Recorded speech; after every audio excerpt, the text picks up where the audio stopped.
আসসালামু আলাইকুম, পবিত্র মাহে রমজানের শুভেচ্ছা। প্রেসকো কন্টেইনার নিবেদিত স্বাদের রান্নায় আমি দীপা খন্দকার আপনাদেরকে স্বাগত জানাচ্ছি। আমার সাথে মজাদার রেসিপি নিয়ে আছে পুষ্টিবিদ নাজিয়া আহমেদ। কেমন আছেন নাজিয়া? ভালো আছি আপু, আপনি কেমন আছেন? আমি ভালো আছি। আপনি আজকে আমাদের দর্শকদের জন্য কি করে দেখাবেন? আজকে রমজানের জন্য ইফতারে খাওয়া যায় এরকম একটা খুবই উপাদেয় খাবার দেখাবো, হেলদি চিরার ডেজার্ট।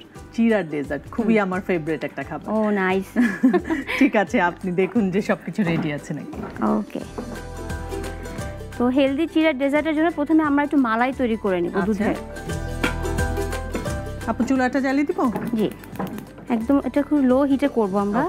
প্রথমে দিয়ে দিব হচ্ছে দুধ, 1 কাপ পরিমাণ দুধ আছে। 1 কাপ পরিমাণ দুধ আছে এখানে।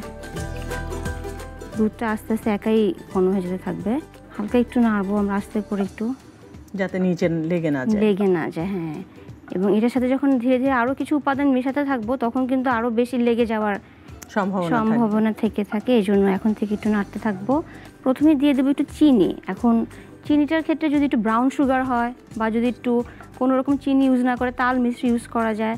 আর যারা ওজন কমানোর প্রজেক্টে আছে তারা চিনিটা একদম না দিলেই ভালো, অবশ্যই ভালো। কিন্তু আমি এই মুহূর্তে আমার দর্শকদের জন্য চিনিটা দিচ্ছি।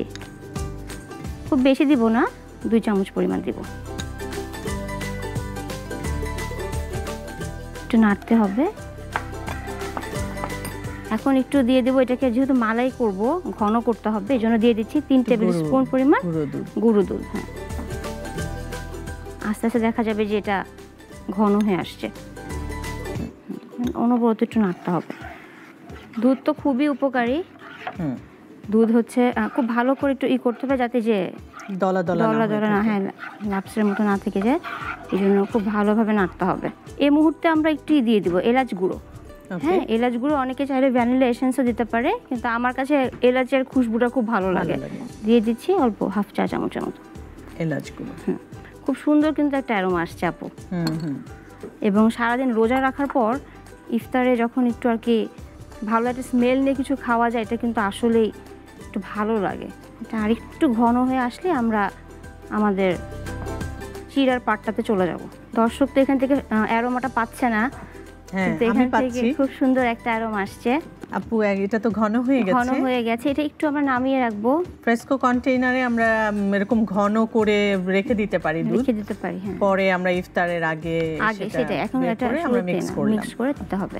তো এটা এখন আমরা তাহলে জালটা একদম বন্ধ করে দিই। আমরা এখন চিরার পাটটাতে চলে যাই। ওকে, ঠিক আছে। নিয়ে নিচ্ছি একটা পরিষ্কার বোল। এটা কিন্তু চাইলে আমরা যে বাচ্চাদেরকে সার্ভ করার সময় কিন্তু ছোট ছোট গ্লাসও দেওয়া যায়। হ্যাঁ, ওরা দেখতেও আর কি লুক্রেটিভ হবে, খেতে চাবে। তো প্রথমে এই চিরাটা এখানে আছে, অসুবিধা নেই। চিরাটা এই চিরাতেই হয়ে যাচ্ছে। এটার মাঝে প্রথমে আমি এক এক করে ফলগুলো দিয়ে দিব। হ্যাঁ, প্রথমে একটা স্পুন হলে ভালো হতো।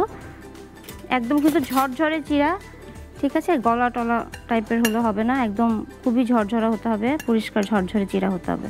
এর মাঝে প্রথমে এক এক করে ফল। আমরা প্রথমে দিয়ে দিচ্ছি ডালিম। ডালিমটা কিন্তু মানে কালারটাই এত সুন্দর, দেখতে খুবই সুন্দর লাগে। হ্যাঁ, আর ফুড ভ্যালু তো অনেক বেশি। যারা অ্যানিমিক পেশেন্ট, রক্ত স্বল্পতায় ভুগছেন তাদের কোনো জুড়ি নেই ডালিমের জন্য, খুবই গুড সোর্স অফ আয়রন। তারপরে দিয়ে দিচ্ছি কলা হচ্ছে পটাশিয়ামের জন্য খুবই বেস্ট। যারা হাই প্রেশারের পেশেন্ট, মানে প্রেশারটা বেশি থাকে যাদের, তাদের জন্য কিন্তু কলা খুব উপকারী, যেহেতু এখানে পটাশিয়াম বেশি আছে। সো প্রেশারটাকে কিন্তু ব্যালেন্স করবে কলাটা। আমার মনে হয় পুরোটাই দিয়ে দিতে হচ্ছে। হ্যাঁ, তারপর আমি একটু এখানে রেখেছি ডাবের ভিতরে যে নরম আঁশটা হয়, আচ্ছা, শ্বাসটা। জি, এটা ম্যান্ডেটরি তা না, কিন্তু আমার কাছে এটা ভালো লাগে। এটা চিরার সাথে খেলে খুবই ভালো লাগে। এটা একটু দিয়ে দিচ্ছি। আর এখন তো ডাব অ্যাভেলেবেল, সো পাওয়া যাবে, আসলে কচি ডাব কিনলে পাওয়া যাবে। দিয়ে দিচ্ছি আমরা খেজুর। সব কিছুই পাওয়া যাচ্ছে এখানে, পটাশিয়াম পাওয়া যাচ্ছে, আয়রন পাওয়া যাচ্ছে। মানে সারাদিন রোজা রাখার পর এটা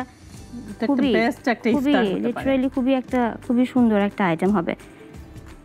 তারপর আমি একটু এখানে দুধ দিয়ে দিব। এখন আমাদের এই ঘন করা দুধটা, এটা কিন্তু আপু আর একটু থাকতে আর একটু ঘন হয়ে গেছে।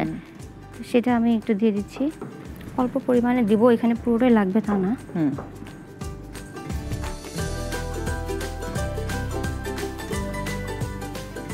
এলাচির ওই যে ফ্লেভারটা, এটা কিন্তু আমি এখনো পাচ্ছি। এখন এটাকে সাজানোর জন্য, গার্নিশের জন্য আমি দিয়ে দিব বাদাম। এখানে আমরা প্রায় কাঠবাদাম, কাজু বাদাম, পেস্তা বাদাম সব রকম বাদামই রাখা। বাদাম কিন্তু খুবই এনার্জি দেয়, তো সারাদিন রোজা রাখার পর যদি একটু বাদাম খাওয়া যায় সেটা কিন্তু খুব ভালো এনার্জি বুস্ট করবে। দিয়ে দিচ্ছি একটু বাদাম কুচি, তার উপর দিয়ে দিব আমার খুবই পছন্দ কিশমিশ, রেজিনস দিয়ে দিব কিছু। কিশমিশও অনেক, হ্যাঁ, ড্রাই ফ্রুট হিসেবে খুবই ভালো, কিশমিশও অনেক ভালো, কিশমিশও অনেক এনার্জি পাওয়া যায়। আঙ্গুরটা আমি সবার শেষে দিব, সবুজ কালারটা। চমৎকার লাগছে। আমরা এখন সবাই রোজা, না হলে এটা এখনই টেস্ট করে দেখা যেত, অসুবিধা নাই, আমরা ইফতারের পরে এটা ইনশাআল্লাহ। মাঝখানে একটু আমরা ডালিমটা দিয়ে দিচ্ছি। এত বেশি কালার স্পেসিফিক করাটা খুবই টাফ, কিন্তু এটা দিয়ে দিচ্ছি মাঝখান থেকে। ওকে আপু, হয়ে গেল তাহলে হেলদি চিরার ডেজার্ট। চমৎকার। দর্শক, তৈরি হয়ে গেল মজাদার হেলদি চিরার ডেজার্ট। নাজিয়া, অনেক ধন্যবাদ আপনাকে, আপনি এত সুন্দর একটা সময় এবং মজার রেসিপি আমাদের দর্শকদেরকে উপহার দিলেন। অসংখ্য ধন্যবাদ আপু আপনাকে। দর্শক, এই ছিল আমাদের আজকের আয়োজন। দেখা হবে আগামী পর্বে নতুন কোনো রেসিপি এবং নতুন কোনো রন্ধনশিল্পীকে নিয়ে। সে পর্যন্ত সবাই ভালো থাকবেন, সুস্থ থাকবেন, সুন্দর থাকবেন, আর অবশ্যই ফ্রেস্কো কন্টেইনার নিবেদিত স্বাদের রান্নার সাথেই থাকবেন। খাবারের যত্নে থাকুন নিশ্চিন্ত।